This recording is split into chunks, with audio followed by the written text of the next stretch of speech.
आज मैं आपको एक ऐसी कहानी, एक ऐसे माफिया की कहानी सुनाने वाला हूँ जो एक तांगे वाले के घर पैदा होकर 1400 करोड़ की घोषित संपत्ति का मालिक बनता है। नमस्कार, मैं रजत, बहुत बहुत स्वागत है मेरे चैनल ARK राष्ट्रहित में। साथियों, पिछले 1.5 माह से मैं यूट्यूब में मेहनत कर रहा हूँ। 5000 लोगों का प्यार मुझे मिला, परंतु सब्सक्राइब बहुत कम मिले।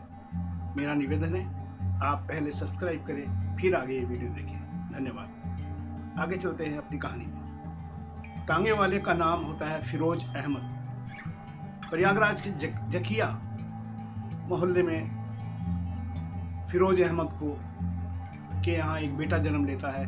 उसका नाम रखा जाता है अतीक। घर का माहौल और आर्थिक तंगी के कारण अतीक स्कूल और पढ़ाई से बहुत दूर रहता है।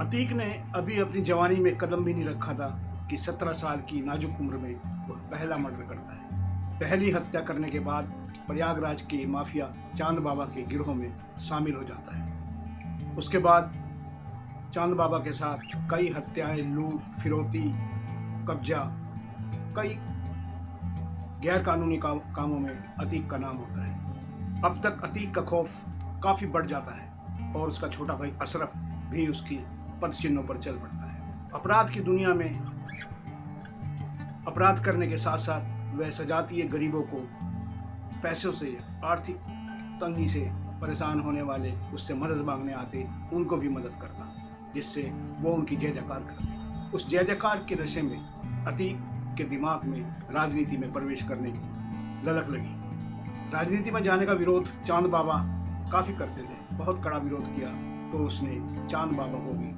एक दिन निपटा दिया।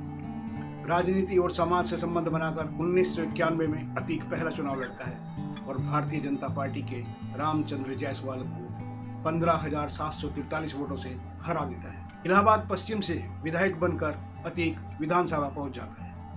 पहले ही अपने उस्ताद, अपने गुरु चांद बाबा की हत्या करके वह गैंग का लीडर बन चुका था और अब साथ साथ विधायक भी। एक बार अतीक का काफिला सड़क से गुजर रहा था जिसमें कई गाड़ियां शामिल थी। उस काफिले को अशोक साहू नाम के एक व्यक्ति ने अपनी गाड़ी से ओवरटेक कर दिया था। इतनी सी गलती पर उसकी गाड़ी को घेरा जाता है, उसको बाहर उतार कर मारा जाता है। वह माफ़ी मांगता है, आगे से ऐसी गलती नहीं होगी बोलता है। उसके बाद भी पीछे से अशरफ निकल कर आता है और उस अशोक साहू को 20 गोलियां मारकर ख़त्म कर दिया जाता है। 2002 में एक महिला पार्षद के थोड़े से विरोध करने पे उस महिला पार्षद नस्ल को सरेराह गोलियों से भून दिया जाता है। 2003 में मुरली मनोहर के नज़दीक एक बीजेपी के बड़े नेता की सरेआम हत्या कर दी जाती है। अतीक और अशरफ अपना खौफ फैलाने के लिए जिसको भी मारते थे 19-20 गोलियों से कम नहीं मारते थे, जिससे ज़्यादा से ज़्यादा समाज में खौफ फैल सके। गैंगवार में अतीक और अतीक के गुर्गों ने कई हत्याएं करी, परंतु अतीक अपने गैंग में इतनी सरलता से रहता था कि गैंग के लोग हर अतीक की ओर आने वाली गोली को अपने सीने में रोक लेते थे। अतीक अहमद का राजनीतिक इतिहास 1991 में शुरू होता है, जो पहला चुनाव भारतीय जनता पार्टी के रामचंद्र जायसवाल को हराकर पहली बार विधायक बनता है। दूसरी बार भी उसी सीट से बीजेपी के राम कोहली को 9,077 वोटों से हरा देता है। अतीक तीसरी बार सपा के टिकट पर चुनाव लड़ता है और 33,099 वोटों से जीतता है तीसरी बार। कहा जाता है अतीक के चुनाव में अतीक के गुंडे सभी बूथों पर कब्जा कर लेते थे। समाजवादी में अखिलेश के सक्रिय होने के बाद अतीक के लिए समाजवादी पार्टी का दरवाज़ा बंद कर दिया गया, तो अतीक अपना दल में शामिल हो गए और अपना दल के टिकट पर चौथी बार भी जीत गए। इस दल के राष्ट्रीय अध्यक्ष सोनेलाल पटेल खुद चुनाव हार गए, परंतु उसके टिकट पर अतीक चुनाव जीत गए। इस तरह 5वीं बार अतीक अहमद विधायक बने।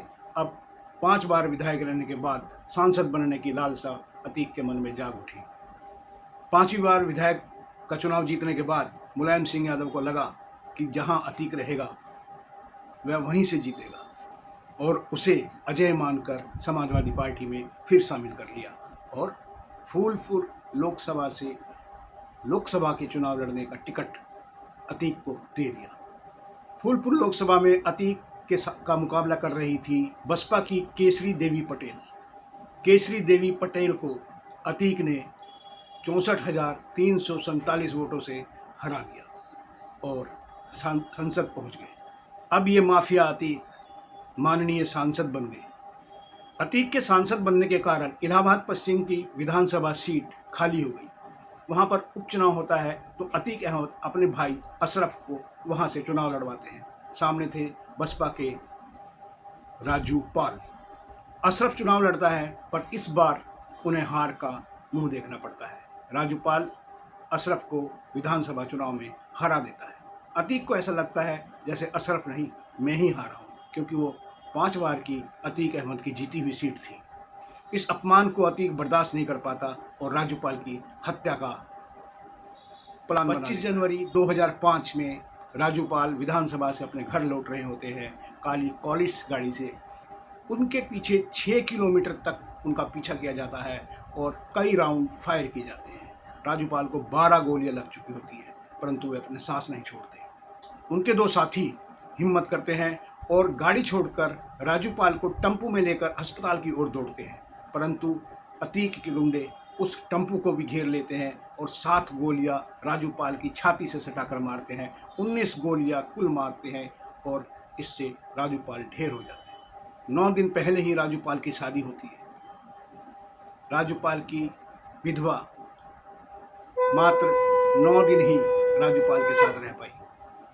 उसी सीट पर दोबारा चुनाव होते हैं। अशरफ के सामने खड़ी होती है राजूपाल की विधवा और राजूपाल की विधवा को एक तरफा वोट पड़ते हैं। राजूपाल की विधवा बन जाती है विधायक।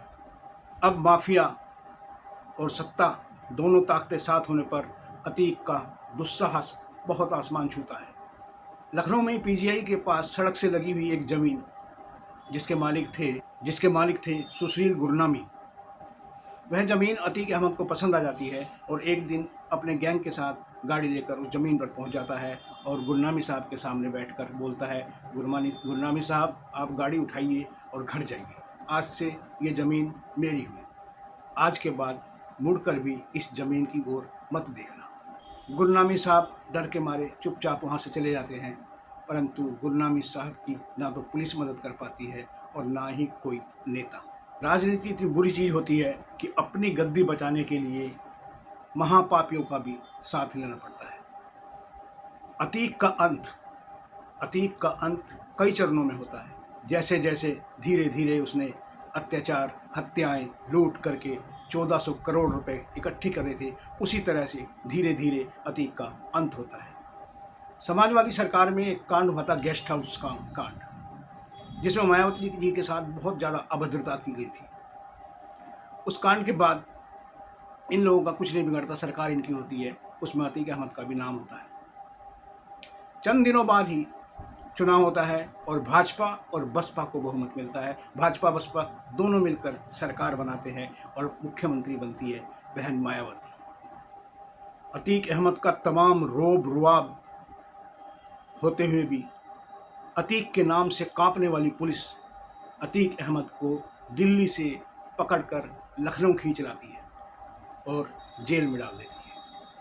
सपा की सरकार फिर से आने पर अतीक को जमानत मिल जाती है, परंतु अखिलेश उनसे बहुत दूरी बना लेते हैं। राजूपाल का एक वकील साथी उमेश पाल हाईकोर्ट में राजूपाल का मुकदमा लड़ता है और दोनों भाइयों को जेल हो जाती है। 13 अप्रैल 2002 अतीक हाईकोर्ट के कटघरे में खड़ा होकर दहाड़े मारकर रोने लगता है। जो व्यक्ति आज तक लोगों को खून के आंसू रुलाता रहा, दहाड़े मारकर रुलाता रहा, आज वो खुद अदालत में सरेआम दहाड़े मार मार कर रोता है, क्योंकि उसे तभी पता चलता है कि उसके बड़े बेटे का एनकाउंटर में मारा गया। अब तक सरकार आ चुकी थी योगी बाबा की, दूसरे बेटे का भी एनकाउंटर होता है, बीबिया फरार होती है, 2 बेटे जेल में होते हैं और अथाह संपत्ति पर बाबा का बुलडोजर चलता है। सारी संपत्ति, सारे मकान, कार्यालय, दुकान सब ध्वस्त कर दिए जाते हैं। और एक दिन अस्पताल में चेकअप के लिए ले जाया जा रहा था दोनों भाई अतीक और अशरफ। तभी पत्रकार के रूप में 19 से 22 साल के बीच मात्र 3 युवा वहाँ पत्रकार के रूप में आते हैं और दोनों को गोलियों से भून डालते हैं। पर पहली गोली में ही अतीक ढेर हो जाता है और एक ही गोली में अशरफ भी मारा जाता है। 19 20 गोलियां मारने वाले एक एक गोली भी बर्दाश्त नहीं कर पाते। बुरे का अंत बहुत बुरा होता है। 1400 करोड़ की संपत्ति खत्म, घर, कार्यालय, दुकान सब खत्म, परिवार, पूरा खानदान या तो मारा गया या फरार है या जेल में है। कहते हैं मरने वाला अपने साथ कुछ नहीं लेके जाता, परंतु ये इतना बड़ा माफिया आतंकी था कि अपने साथ अपना सब कुछ साथ लेके गया। साथियों, मेरी कहानी अगर आपको पसंद आई तो इसे लाइक करना, चैनल को सब्सक्राइब जरूर कर दें प्लीज़। नमस्ते। रजत।